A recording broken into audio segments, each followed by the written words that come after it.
El núcleo celular es una estructura que caracteriza a las células eucariotas. Contiene la mayor parte del material genético celular organizado en varias moléculas lineales de ADN unidas fuertemente a proteínas como las histonas, lo cual conforma lo que llamamos cromosomas. El conjunto de genes de estos cromosomas se denomina genoma nuclear y la función del núcleo es mantener la integridad de esos genes y controlar la actividad celular regulando la expresión génica. Por ello se dice que el núcleo es el centro de control de la célula. Esta es una estructura constituida esencialmente por una envoltura nuclear que está compuesta por dos membranas, una membrana externa y una membrana interna, por poros nucleares, por cromatina, cromosomas, el nucleolo y el nucleoplasma, que también es conocido como citoplasma nuclear. La envoltura nuclear presenta una estructura basada en una doble membrana. Entre la membrana externa y la interna existe un espacio intermembranal llamado espacio perinuclear. Esta membrana contiene múltiples funciones, dentro de las cuales se encuentra separar físicamente al nucleoplasma, que contiene la cromatina y los demás componentes del interior nuclear, del citoplasma. También establece la forma del núcleo y regula el movimiento de moléculas entre el nucleoplasma y el citoplasma, pues presenta una serie de poros que comunican ambos sistemas. Estos poros tienen una compleja estructura basada en la organización de una serie de proteínas que forman el complejo del poro nuclear. Estos poros permiten el transporte pasivo de moléculas solubles pequeñas, mientras que las moléculas grandes como las proteínas se movilizan según señales específicas hacia adentro o afuera del núcleo por medio de transporte activo, es decir, con un gasto de energía y generando cambios en la conformación del complejo del poro.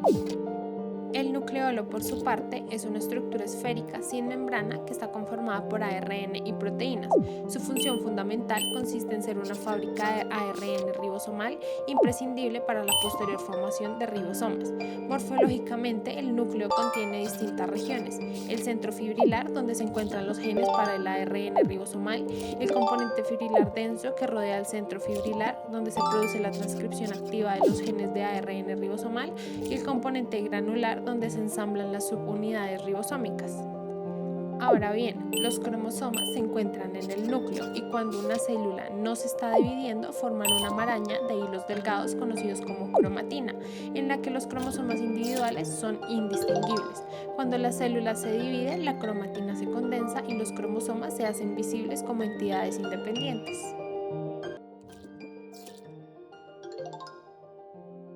Las mitocondrias son conocidas como las centrales eléctricas de las células eucariotas. Son organelos extremadamente importantes y bastante numerosos. En algunas células pueden representar hasta el 20% del volumen celular, aunque existen organismos, incluidos algunas levaduras, algas unicelulares y protozoos tripanosómicos, que tienen una única mitocondria tubular gigante. Las mitocondrias son estructuras complejas comprendidas por una membrana externa y una membrana interna separadas por el espacio intermembranoso. La membrana interna encierra la matriz mitocondrial, una matriz densa que contiene ribosomas, ADN, iones de fosfato y de calcio y las enzimas requeridas para llevar a cabo los procesos metabólicos. La membrana mitocondrial externa es altamente permeable y contiene muchas copias de una proteína denominada porina, que la hacen similar a la membrana externa de las bacterias gram negativas. Esta proteína forma canales acuosos a través de la bicapa lipídica, de modo que se convierte en una especie de tamiz que es permeable a moléculas pequeñas. Por otro lado, la membrana interna es muy impermeable al paso de iones y pequeñas moléculas. Las mitocondrias deben hacer de su membrana interna una barrera lo suficientemente impermeable como para permitir un gradiente de protones estable. Esta se encuentra distribuida formando pliegues especiales llamados crestas. La forma de las crestas difiere en mitocondrias de varias especies. Por ejemplo, los hongos tienen crestas en formas de placas, mientras que los organismos eulenoides flagelados pueden tener crestas con forma de discos. Las crestas tubulares se encuentran en una variedad de eucariotas. Sin embargo, las amebas pueden poseer mitocondrias con crestas en formas de vesículas. Los ribosomas mitocondriales son más pequeños que los citoplasmáticos y se parecen a los de las bacterias en varios aspectos, incluido su tamaño y composición de subunidades. En muchos organismos, el ADN mitocondrial es circular como el ADN bacteriano. Sin embargo, en algunos protistas, el ADN mitocondrial se encuentra en forma lineal. Las mitocondrias se reproducen por fisión binaria como las bacterias. Se cree que estas surgieron de asociaciones simbióticas entre bacterias y células más grandes. La principal función de las mitocondrias es la respiración celular, basada en la producción de ATP, combustible de la célula, pero también llevan a cabo parte del metabolismo de los ácidos grasos mediante un proceso denominado beta-oxidación.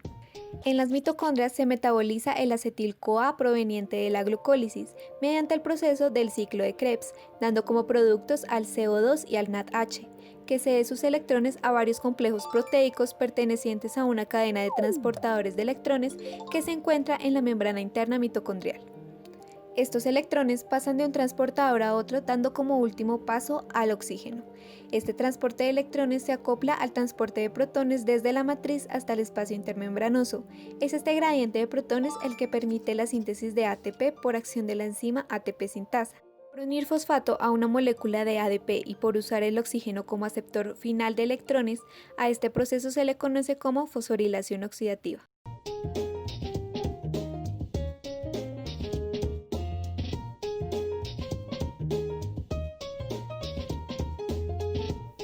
Gats, Sidney, ¿ya vieron el periódico de hoy?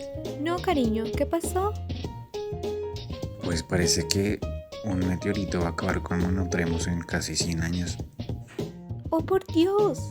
Bueno, al menos tenemos muchos físicos que pueden trabajar en salvar el planeta. No es como si alguien vaya a buscar a algunos biólogos como nosotros para decirnos que somos la última esperanza para nuestra especie. Sidney, Spike, viene un meteorito a destruir Monotremos. Son nuestra última esperanza. Pero, ¿por qué hablarnos a nosotros, jefe supremo Bill? Somos biólogos, no físicos. Tenemos a nuestros mejores físicos trabajando en esto. Pero si ellos fallan, todo estará perdido. Ustedes tienen que encontrar la manera de salvar a las especies si el meteorito nos choca. Le diré algo, señor Supremo Planetario. No tenemos ninguna idea ahora. Pero si nos da una gran cantidad de dinero, pensaremos en algo. Oh, absolutamente. Solo piénselo, señor. Usted va a avanzar en conocimiento científico y salvar las especies. La historia lo recordará como Bill el Magnífico. Autorizaré los fondos de inmediato. La mejor de las suertes. Contamos con ustedes. ¿Qué le pasa a ese sujeto? ¿Hace una pelea con un payaso de circo? Gibbs, cuida tus modales. Es el señor Supremo Planetario de quien estás hablando. Aunque ha actuado un poco loco desde que se golpeó la cabeza al caer del trapecio que instaló en el Palacio Imperial.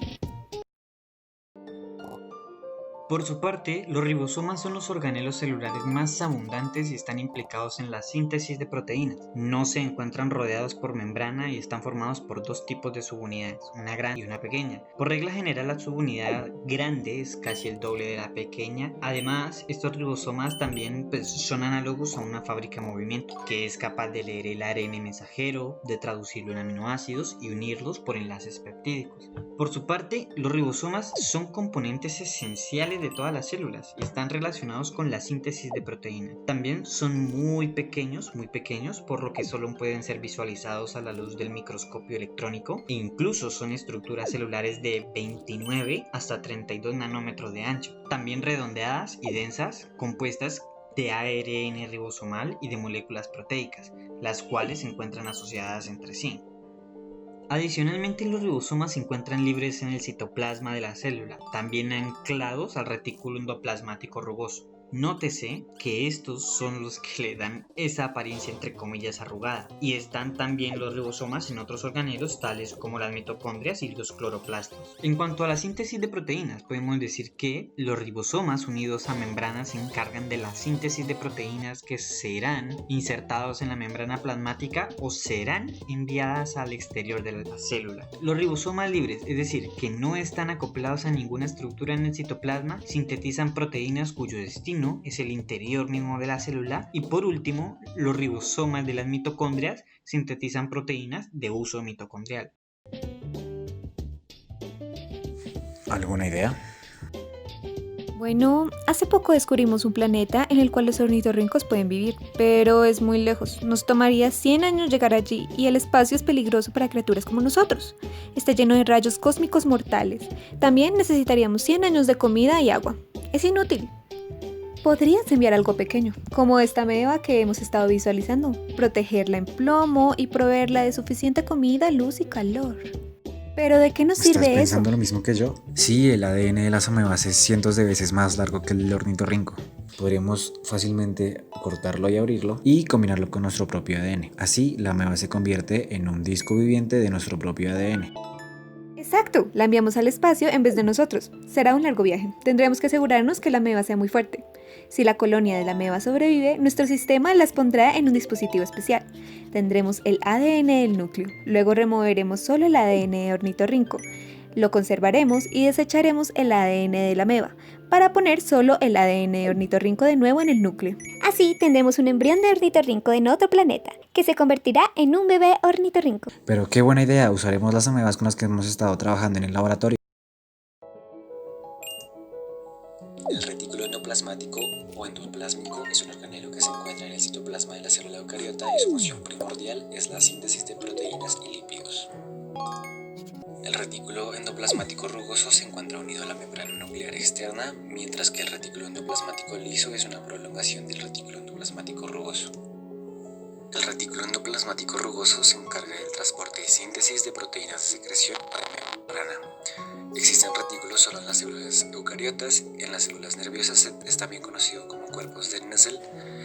El término rugoso se refiere a la apariencia de ese organelo en las microfotografías electrónicas que le atribuyen la cantidad de ribosomas concentrados en el retículo. Por otro lado, el retículo endoplasmático liso es un organelo celular que consiste en un entramado de túbulos membranosos interconectados entre sí y que se continúan con las cisternas del retículo endoplasmático rugoso, que a diferencia de este no tiene tantos ribosomas asociados a sus membranas y por eso se ve liso en las microfotografías electrónicas, y en consecuencia la mayoría de las proteínas que contiene son sintetizadas en el retículo endoplasmático rugoso y son almacenadas en el liso. El retículo endoplasmático liso es abundante en aquellas células implicadas en el metabolismo de lípidos, la desintoxicación y el almacenamiento de calcio. El retículo endoplasmático rugoso y el liso suelen ocupar espacios celulares diferentes, como ocurre en los hepatocitos, en las neuronas y en las células que sintetizan esteroides. Sin embargo, en algunas regiones del retículo no existe una segregación clara entre ambos dominios y se aprecian áreas de membrana con ribosomas mezcladas con otras sin ribosomas.